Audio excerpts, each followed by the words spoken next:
Et bah yo, ici Rusty Biker, j'espère que vous allez bien. Aujourd'hui, c'est le grand jour, je vous présente mon appli. Elle est sortie, disponible sur l'App Store, le lien est dans la description.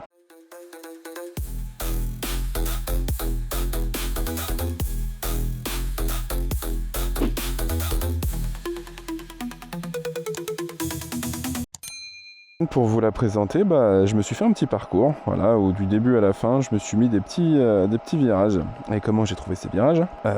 Grâce à ce petit outil. Voilà, quand tu es ici, tu ajoutes des destinations. Donc là, les 2, 3, 4, 5, c'est mes étapes. Et ici, par exemple, il y a des petits virages sympas qu'on peut trouver un peu partout autour de nous. Voilà, donc si je me casse par là, hop, je peux faire rechercher dans cette zone.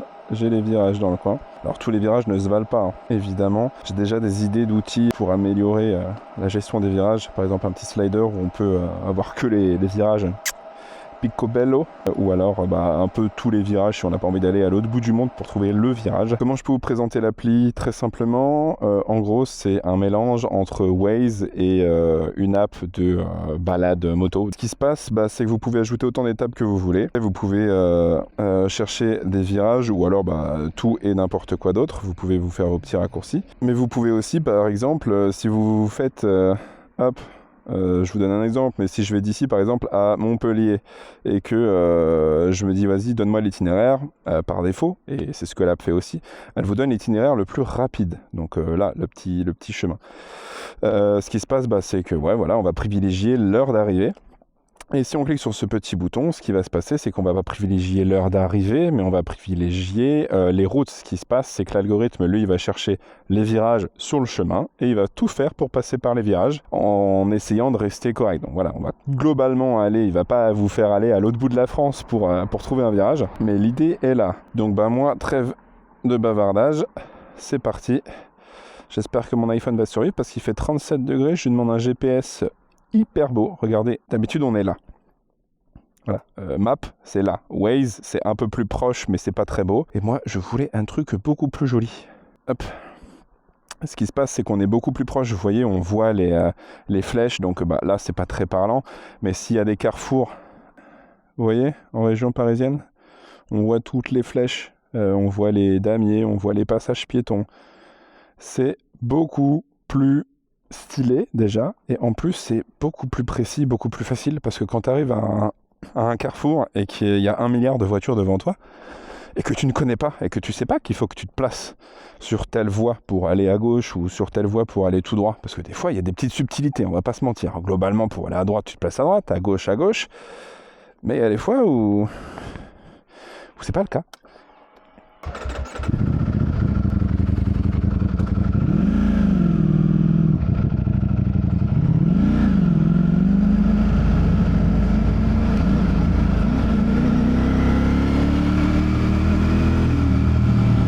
Pourquoi est-ce que j'ai décidé de faire cette appli moi?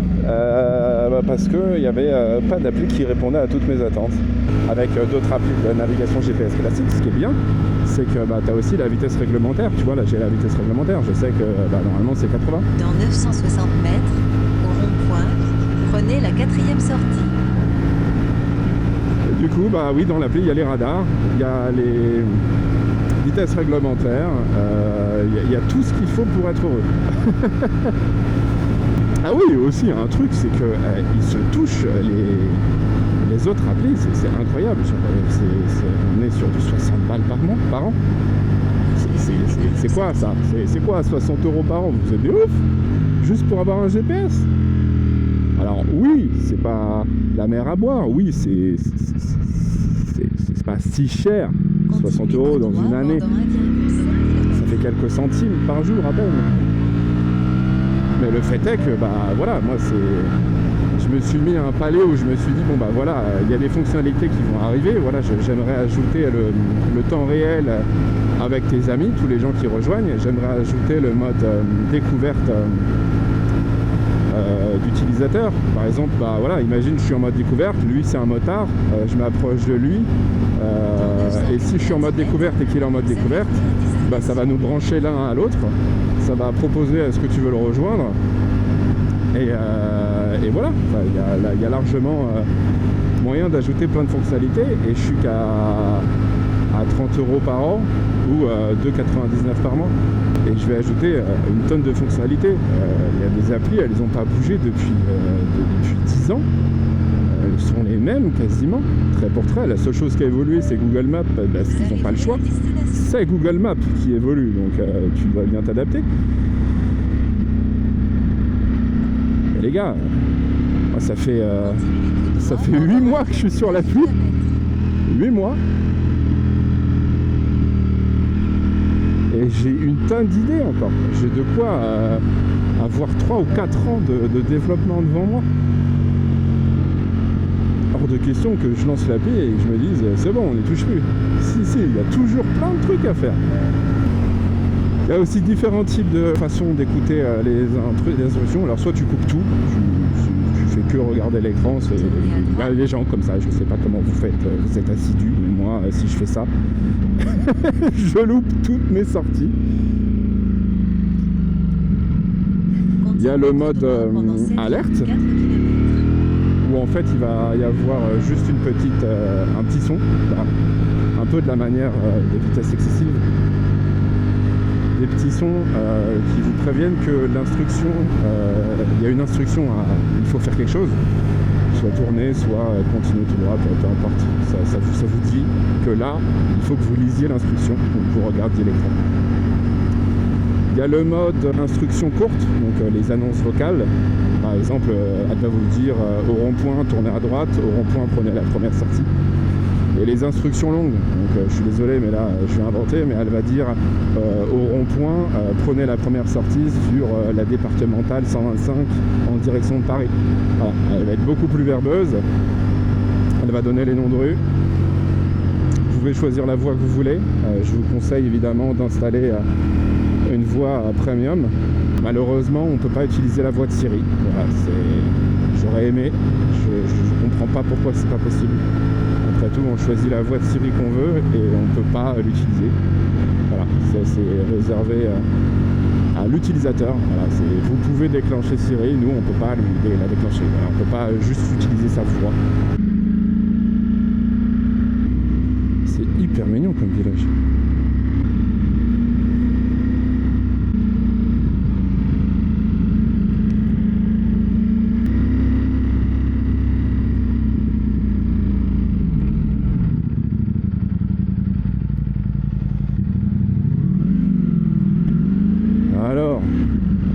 C'est pas possible, hein, les gens comme ça.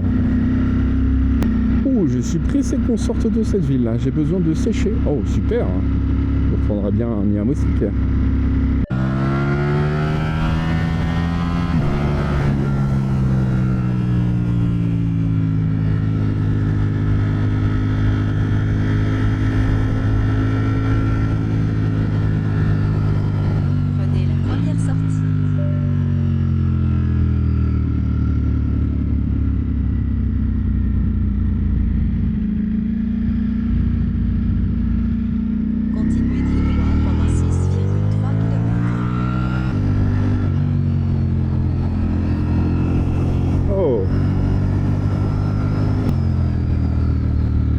Qu'est-ce qui casse avec leur bande rugueuse.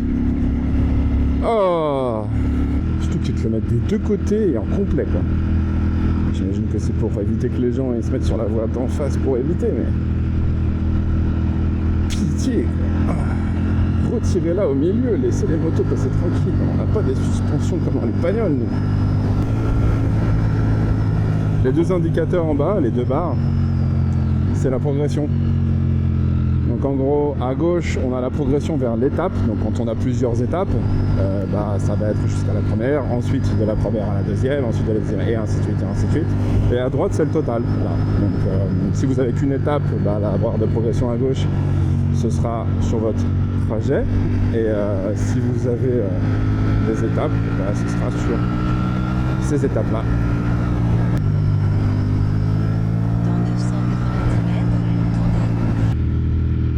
Et du coup, pourquoi est-ce que j'ai choisi le plan d'Apple? Pourquoi est-ce que j'ai pas pris un Google Maps? Pourquoi est-ce que j'ai pas pris un Mapbox? Pour plusieurs raisons. La première étant déjà l'apparence, comme je vous l'ai dit tout à l'heure, je trouve ça super joli. Voilà, ça m'a attiré, voilà, je vais pas vous mentir, je suis très sensible à ce genre de choses et ça m'a attiré. La deuxième et non des moindres, c'est que c'est un plan qui lisse très peu. Ce qui se passe, c'est que lorsque vous accélérez dans la plupart des plans, et je vais pas le reprocher aux apps de navigation GPS grand public parce que c'est vraiment pas leur mission. Oh, très mignon cette route. Mais lorsque tu avances, lorsque tu en vois fort dans des virages qui sont parfois voilà, ou dans des lignes droites, les plans, ils dézooment et en dézoomant, ils lissent fort hein, pour certains. Voilà, je vais pas abuser, mais voilà, ça devient des lignes droites, quoi. Alors que y a une énorme chicane ou un virage sur 60 mètres. Et le fait est que je trouve ça dangereux. Voilà. Donc moi j'ai choisi un plan qui lisse très très peu. Et c'est aussi pour ça que j'ai choisi, moi, d'avoir une vue immersive. Je veux une vue où tu vois le virage et tu vas pas te faire surprendre. Il ne fait pas ça. Du coup, ça me paraissait logique de partir là-dessus. Et en plus de ça, il est un peu moins cher que Google. Bon, il est beaucoup plus cher que Mapbox, qui serait quasiment gratuit s'il hébergeait. Mais voilà, vous sachez maintenant pourquoi j'utilise le plan d'Apple, ce qui n'est pas forcément une mince affaire, parce qu'il y a plein de choses qu'il ne fait pas. Ah, vous voulez une anecdote marrante sur la France? Pour développer l'app, il y a un truc que j'ai dû faire, voilà. C'est la loi. Il y a des pays dans lesquels il est interdit d'afficher les radars. Voilà. Par exemple, la Suisse, c'est strictement interdit. C'est genre, tu dois pas du tout afficher de radar. Dans 450 mètres, tournez à droite. Même pas les radars des autres pays. Voilà, c'est vraiment zéro radar. Le simple fait, par exemple, d'avoir un coyote sur soi, même rangé dans le coffre, c'est une énorme amende. Tournez à droite. Et il y a d'autres pays, particulièrement, par exemple, je pense à l'Allemagne, où tu as le droit d'afficher les radars en position exacte. Prenez la deuxième sortie. Mais par contre, dès que tu roules, c'est interdit. Donc en gros, dès que tu es à l'arrêt, quand tu es à l'arrêt et que tu prépares ton trajet, on peut te prévenir. Mais par contre, une fois que tu roules, c'est mort. Voilà, il faut tout cacher. Et je vais arriver au plus débile de tous. Nous, comment ça se passe? En fait, il y a quelques années, l'État, il voulait interdire l'affichage des radars. Totalement, un peu comme la Suisse. Et ce qui s'est passé, c'est qu'il y a eu du lobbying de la part de tous les avertisseurs de radar, donc Coyote, Waze, Google Maps, etc. Et ils ont obtenu gain de cause en ralliant la CNIL au combat. La CNIL, c'est la Commission nationale d'Internet et des libertés, je crois, un truc comme ça. Enfin bref, en tout cas, c'est la liberté sur Internet, la liberté d'information. C'est eux qui gèrent. Et ils ont dit, si, ils ont raison. On a le droit d'être averti qu'il y a un radar et on doit être averti qu'il y a un radar. Donc ce qui se passe, c'est qu'ils se sont tous mis d'accord autour d'une table pour dire qu'il va y avoir 3 types entre guillemets de garde-fous. En agglomération, le radar il doit être placé aléatoirement, de manière irrécupérable entre guillemets pour l'utilisateur, à 300 mètres près. Ce qui veut dire en gros que le radar il peut être entre maintenant et dans 300 mètres. Voilà. Donc je suis en agglomération. Hors agglomération, si je ne dis pas de bêtises, c'est 2 km. Et sur autoroute, c'est 4. Même principe.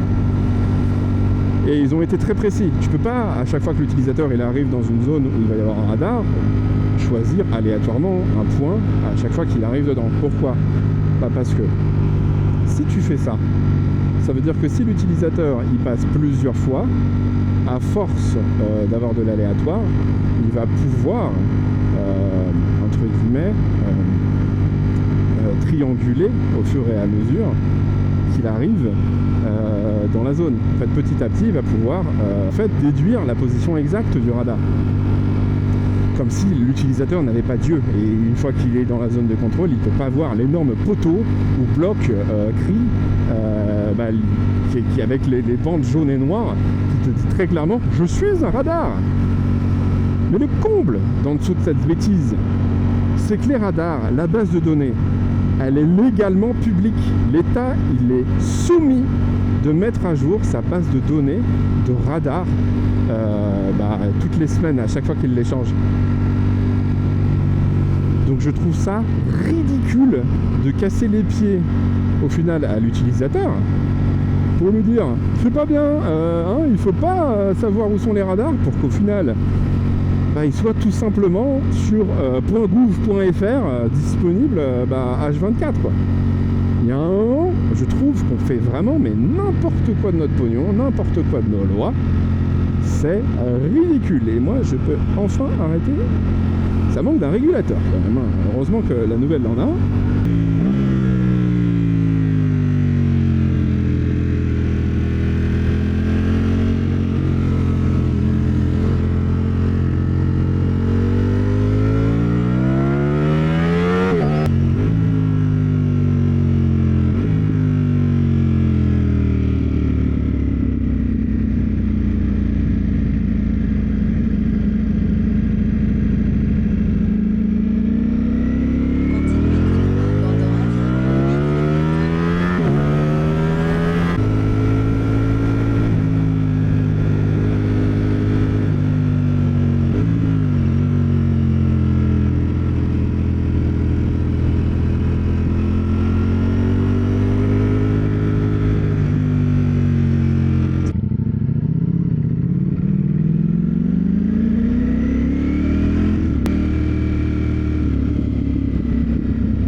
Donc, laissez-moi vous présenter ce qui se passe ensuite.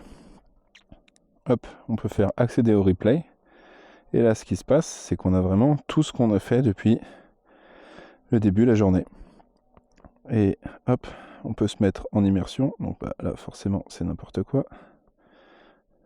Si je fais play, voilà, vous voyez, on est en temps réel de ce qui s'est passé dans la vraie vie. Oh, mon iPhone est en train de mourir avec l'enregistrement de l'écran en parallèle. Hop, voilà. Vous avez vu à peu près toute l'appli, mais moi, il me reste un point important à vous montrer. Je vais chez moi.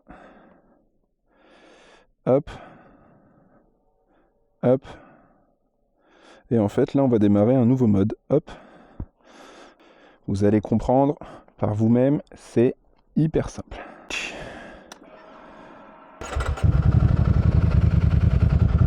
C'est parti.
Voilà, donc si vous n'avez pas compris, c'est tout simplement une boussole. La boussole, elle va vous indiquer la direction dans laquelle vous devez vous rendre.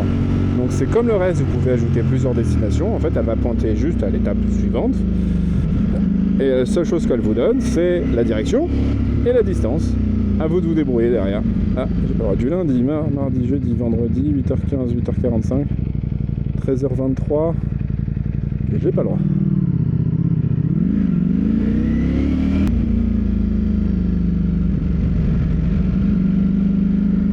Je ne sais absolument pas où je vais. Voilà, c'est vraiment tout l'intérêt. peut-être dû aller de l'autre côté. Mais pas trop tard.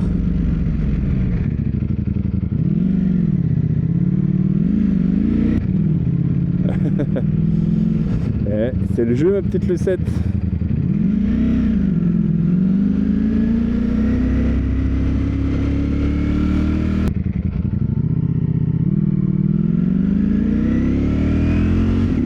C'est le château de Catherine Deneuve.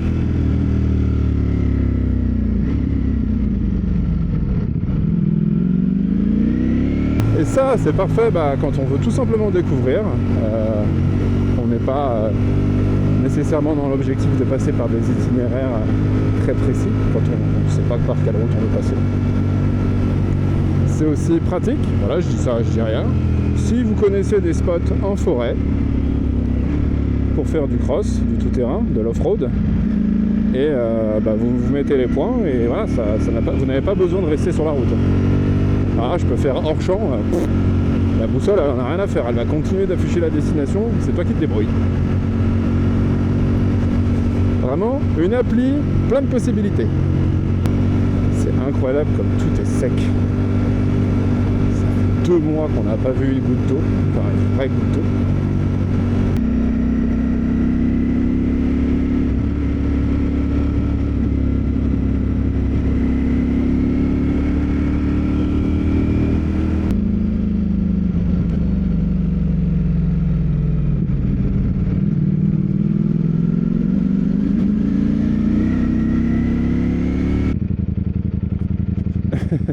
Non, j'ai pas la bonne moto.